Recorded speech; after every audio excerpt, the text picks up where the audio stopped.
Hello, I'm Dr. Prachi, and I'm here with another one of our IPEMA cases. Let me share my screen to present the case, which was an online consultation.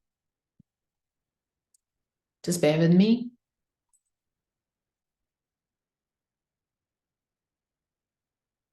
So here is the case of a 42-year-old mother who has an autistic child. She is highly educated. On observation, she seems very calm and composed. She is a very refined sort of a lady. And currently, her life is centered around her autistic son and his needs. When asked about the chief complaint, she says it's actually it seems to be a lifestyle disorder. And then she goes on to say that due to my son's needs, I have to cook special for him. Then I have to arrange therapy for him. I have to sit down and do other things. So my life is basically centered around him. So there, whatever pending time is there, I'm not able to use it efficiently. There is erratic usage of my pending time. And then she goes on to say, am I actually headed down a slippery slope? And as I mentioned, this was an online consultation. She asked me, are you typing? And then she offered to slow down, and she did slow down so that I'm able to type. And then she mentioned that she was diagnosed with a polyp in her uterus. And prior to that, she was her menstrual cycle had shortened, and she was having quite a bit of heavy bleeding since she moved from London. And she'd worked on this.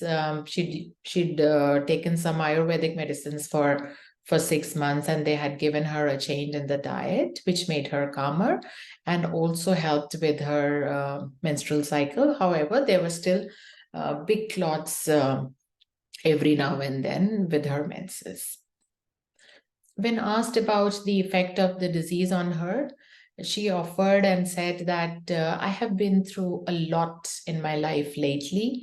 I had worked full time for 14 years. And during that time, I could not imagine taking even a day off. Although we had leave for sickness and other things, but my conscience would not allow. If I am fully functional, if I am well, then I should contribute to the fullest of my capacity. So this would bother me mentally. But now there is a restriction on lifestyle. I need to, because of this clot problem, if I have to travel, I will have to plan accordingly. चिंता शुरू हो जाती है पहले से कि कहीं ये क्लॉट वाला तो नहीं हो जाएगा, एंड देन वहां पर मुश्किल होगी, the clothes will be soiled and hotel का कमरा खराब हो जाएगा and all of that. And also even when I am at home, if suppose this big clot comes at 3 a.m., then I will wake up and I will need to clean myself, the bed, the clothes. And this is basically activation of the body and the mind. And my son usually wakes up at 6 a.m. And I am an early bird too. So I wake up a little bit before him and prepare things beforehand. So I get sleep deprived because of this clot issue. Also, there is some social aspect to it. This is putting some restriction on my socializing also, because during those days, I'm always concerned if I'd get a clot, and I would end up embarrassing myself in front of my social circle. Also, this feels unnatural because if you look around, Mother Nature has actually made everything functional. And this seems to be dysfunctional. Something here is out of place. She'd offered restrictions, so I asked her to talk a little bit more about restriction. She actually said in Hindi, जैसे एक बंद डब्बे में बांध करके बिठा दिया है. And if you're made to do this, you will be very, very, very angry with life. You would feel like doing just the opposite, break things around, come out, find your own ways, or at least make plans for what you would be doing.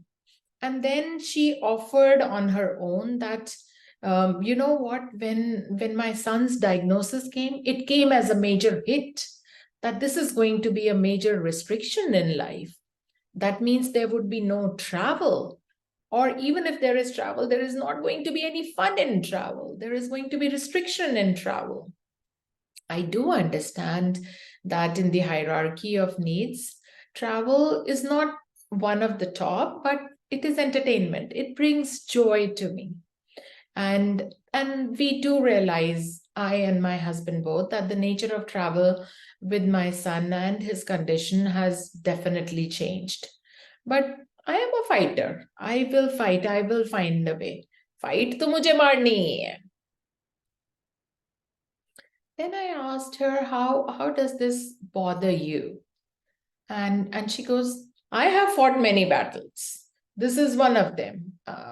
And since I moved from London, we actually used to have a house in India, which we had bought before we moved to India. It was in a very, very bad shape. And we moved during COVID. And I realized the house had very small windows. So there was no natural light. And I felt suffocated in the house. I actually wanted to break the wall and get big windows over there so that there is enough natural light and I don't feel suffocated. But this did not make sense to my father in law and my husband. I had to fight for my right. When I have to fight for my right and I see that I am right and I am logical, no is not an option. So I took the project in my own hands, found out this was the time, when the second wave was going on. So I found out a contractor who would do, then I would sit down with him, explain the whole thing, got the things, and I got it done. I have never had such a big restriction in my life.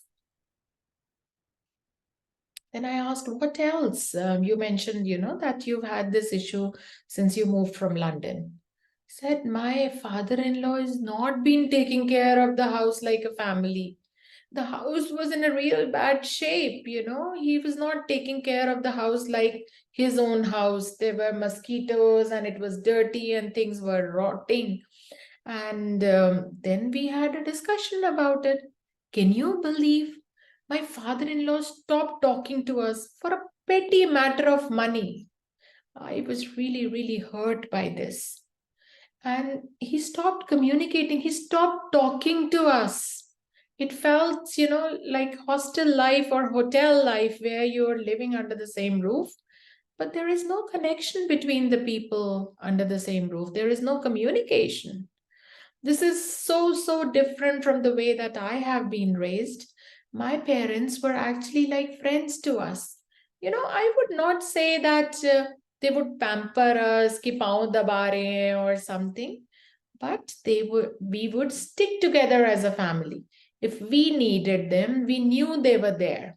They would be there to help us, to guide us. What else? Also, after moving here, I have been sleeping with my son, and my husband sleeps in a different room. So essentially, we don't have any couple life, and this bothers me because I enjoy having my time with my spouse. So then she'd spontaneously given us about her restriction and the stark difference um, between her childhood and between her parents' house and husband's house. So I asked her about her childhood. So she tells me that there were 4 kids of parents who were both working full time. And she said, I am very, very proud of my parents. They were both working, and the value system that I have inherited actually directly comes from my parents. They were both doers. They were always busy doing their things, and they would do themselves. We were taught there is no shame in labor. Although my dad was working in a high position, he would fix things in the house himself. And same goes for my mother also. She would cook, be with us, and have fun also. They were leaders in the real sense. They led by action, not by words. We were never given any lectures that you should be doing this and you should be doing that. Our parents were actually very busy with their lives. So whatever we learned from observing them, and they showed us how to live a full life. Also, in our childhood, we traveled a lot. My father used to get this leave for travel allowance, which he never got the cash for. And we used to travel a lot as a family. My parents believed in working hard throughout the week, and they would reserve the weekend for traveling with family and having fun time with the family. What are the typical kind of vacations you would take? We would take vacations that would be adventurous, in new place with some challenge. Can you believe we've been as a family to Kedarnath twice? So the motto was very simple: work well and be happy. Talking about her education, she tells me that I was a very disciplined, well mannered, and obedient child until class 10th. Then one day, I overheard my parents talking amongst themselves that she's not very sharp and smart, so she should not be taking science. This really hurt me, and I worked very hard and I got excellent grades. I topped my school. I still took commerce, anyways, because that was interesting. My father then suggested that I go in for a CA because it's something difficult, it's something that is not boring. This was an idea that he'd put a seed in my head, and I decided to write the cat, which is challenging and does not involve any rote learning, and it's more logical. Also, when after school I was still at home during my college, my mother used to make these comments, which I really disliked. And they would make me feel claustrophobic. So I was very, very clear that I needed to leave this house and be on my own. So cat seemed to be the logical choice, and I did get through, and I went to IIM Ahmedabad. I got the taste of independence life for the first time when I went to IIM Ahmedabad. I had no idea that it was one of the premier institutes of the country. I absolutely loved living on my own, making friends of my own. I had a real nice group, managing my own time myself. I absolutely loved my college time, where I did excel in academics and also was very involved in the cultural activities. I then graduated and I got my first job in Gurgaon. And I enjoyed living on my own, taking my own decisions, managing my own house on my own, getting the electricity and everything. At work, I was a very methodical, logical, and sensible person.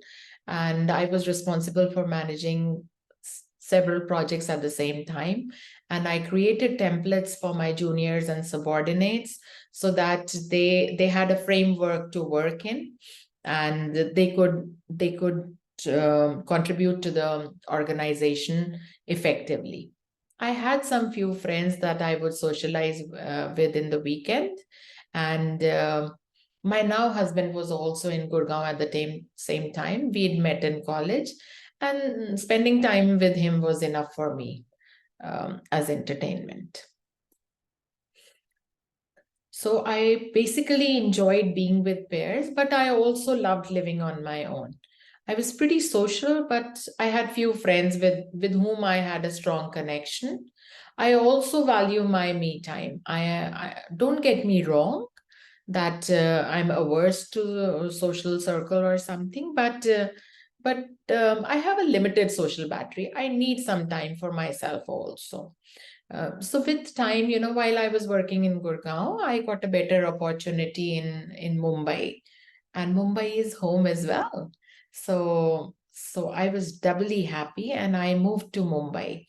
And now, when I landed here, a very strange thing happened. Within 2 days, um, ex called me, who is now her husband also, and we both realized we were missing each other so sorely. So I suggested to him that he also quit his job and join me. And he quit his job and joined me in Mumbai. And so then both of us were working with HSBC for a while. Then with time, my husband was moved to London with HSBC. And then gradually, I think after 9 months, I also got an offer and I also moved to London. Now, London was a new country, a new place altogether. The job was also not so interesting, and the weather was also cold. But my husband was my main source of happiness because we'd become real good friends and we could share everything with each other. So I really enjoyed my time in London. Also, it gave us an opportunity to travel a lot. We had the visa, and whole of Europe was open to us for travel.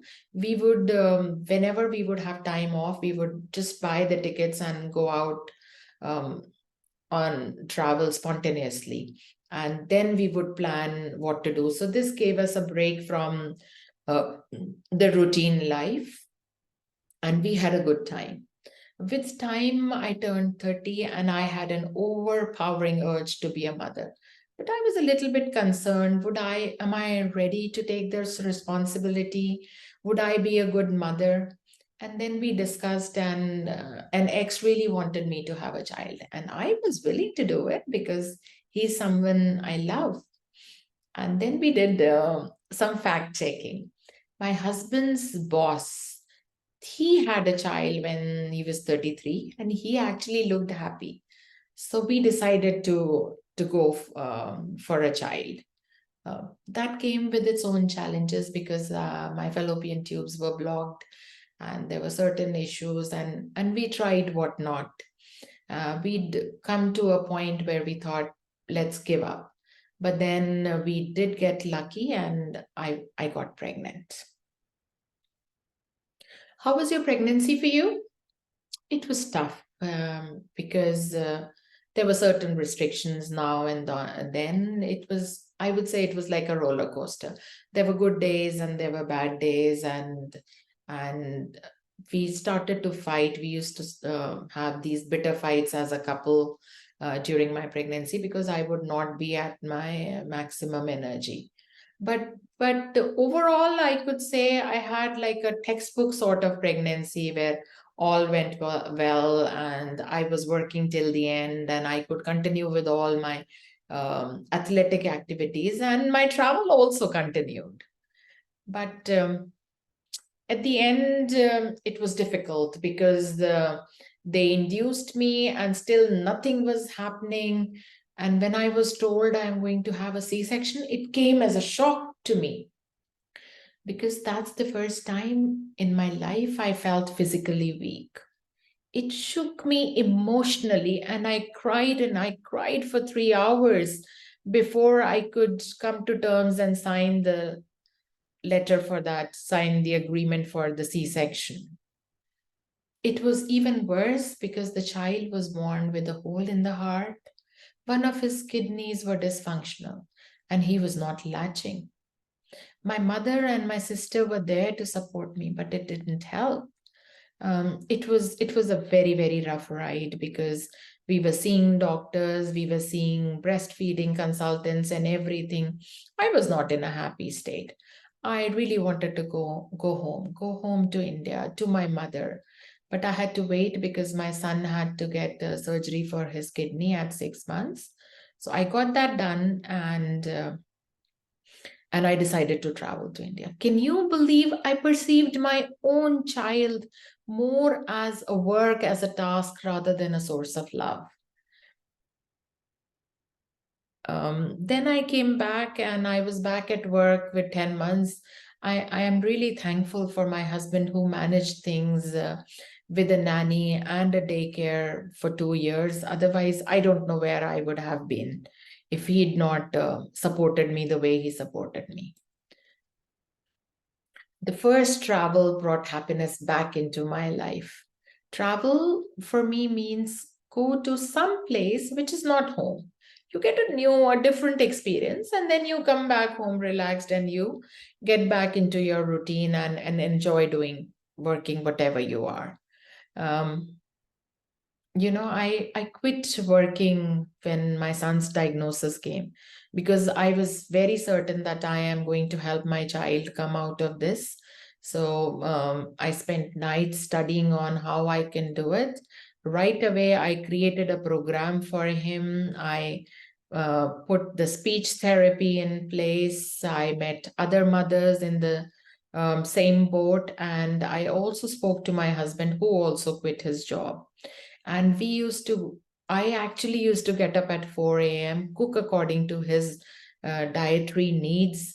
By 6 a.m., I would be ready for him to get up. And then we would take turns doing therapy with him. We would have different therapists come in. But it was a really, really tough time. We were both working so hard, and we did not see any reward of that hard work. And there were often times when we were at each other's neck. Also, our own personal diet and exercise went into the shithole. It felt like a constant drain, but with no return. I was so hopeless at that time. So she'd offered quite a bit about her life space. So I went on to ask her about her basic nature from childhood, and if she feels there is something that has changed over time in her nature. So she told me she was always a very light-hearted person, and her siblings, her parents, and friends would say that she laughed a lot. And then she mentioned she always had a to-do list. She was always busy doing tasks and finding out things to do. And she mentioned that whatever she could not do right away would go into that to-do list. She also mentioned being energetic, and we also noticed that she was quite energetic and athletic even during her pregnancy. Then she mentioned she is impatient at times. If she's decided to do something, she can get angry and impatient and want that task done. Her friends would describe her as a loyal, trustworthy, and reliable friend. Her siblings would tell that she is a logical, loving, and caring person. She is the one who makes plans for family vacations, for everybody's birthdays, and she does it well ahead in time. She also said that she speaks her mind. She's not one of those who would sit down, who would have an idea in their head and not express it. If And she would express it openly and on the person's face, even if she's angry with somebody. She also mentioned that she is a very restless person. Her mind is always active, and she's different from her mother in this, because her mother tried to get her to focus on mantras and she could not, because her mind keeps racing here and there. And she loves to give gifts to people, and people remember her for her unique gifts, because she likes to gift experiences rather than physical gifts. She also mentioned that she is a stickler of rules, a very staunch rule follower. And then she offered an example that we have to get these pollution control on all our vehicles every year. And once she was delayed in getting those, and she paid the extra amount because she felt responsible for the delay in getting the control done. On being asked things that she was sensitive to, she said, brains are very, very important to me. You need not be powerful, but you have to be clever and smart. And then she offered an example of how she enjoys English football versus soccer. She does not enjoy a power game where is only a display of power, but one has to use tactics and play a clever game. She also told me she doesn't enjoy Indian soap opera because it's too feminine, and it's not her thing. Where women are portrayed as, would be dressing in their gowns and busy with their gossip and all. So she doesn't enjoy that kind of things on TV. And then she said she's a very, very organized person, and she's very sensitive to cleanliness. Not one of those, who would not sleep if the house is not clean, but it is very important that things are organized and kept clean. And she said, I'm not one of those females who would shout at the maids for not cleaning. I like to do it on my own if it is not clean. And then she went on to offer an example of of the electrician in London and how it's different in India. She said the electrician in London would also come with a vacuum cleaner so that he would clean up after himself whatever mess has been made. She said, I'm that kind of a person, I like to finish my task to the end, and I will clean up after I've done a task. So now coming to the analysis of the case, we realize that for this person, the physical ailment is actually not so important. What is coming out through and through in this case is the theme of restriction. We also see that she needs a freedom to travel. Looking at the person in disease, we see that she is a very, very independent person, but she's also social with a need for me time. She's very logical. She likes to plan. She is strategic. And I would say she's a subtle leader. She is a light-spirited, humorous person. She's very energetic and task-oriented. Also, we saw some hints of impulsive and impatient nature. With PEM, we see the adolescence is coming through and through in this case, with themes of independence and freedom being very, very important. We also noticed how there is a sense of extreme restriction in this case. There is this bursting kind of energy. There is a very strong desire to travel. There is also a strong urge for self-expression. We also see restlessness in this case. With all of these are characterized by the adolescence. Also, we notice the person here is like an adult, and we see the fire element being prominent through the doership, through the impatience, through the anger and the irritability. The miasm again is clearly tubercular, which is characterized by the restlessness, the desperate desire for change, the hectic activity, which is, highlighted by every time she says, I have to fight for this, and the rebel in her. So looking at, again, also I would like to say that there are hints of the animal kingdom, subtle hints of them, when from her language, where it's the son's diagnosis which has hit her and restricted her. The son's needs are restricting her. So I went on to the animal kingdom. Also, this person is not so much hypersensitive, not so absorbed in herself. She is talking about herself and the people around her. So I looked into the vertebrates. In the vertebrates, if you look, adolescence, in adolescence, Dr. Gandhi has put the birds. And under the birds, if we see the adults with the fire element, we come to the predatory birds or the raptor birds. So the other bird themes that are prominent in this case are the themes of independence, freedom, also responsibility. So freedom, but freedom within limits. There is restriction and claustrophobia, which is very, very obvious. There is a desire to travel. Also, home is important, and we also see some hints of homesickness, at least 2 events. There is restlessness. There is a doer, but with the theme of some sacrifice. Spouse is important, and also communication is important here. Also, in a subtle way, we see that this person is not so materialistic, because for her son, she quit her high-paying job, and that also came during the incident with the father-in-law. On repertorization, this is what I got. These are the rubrics that I had put together.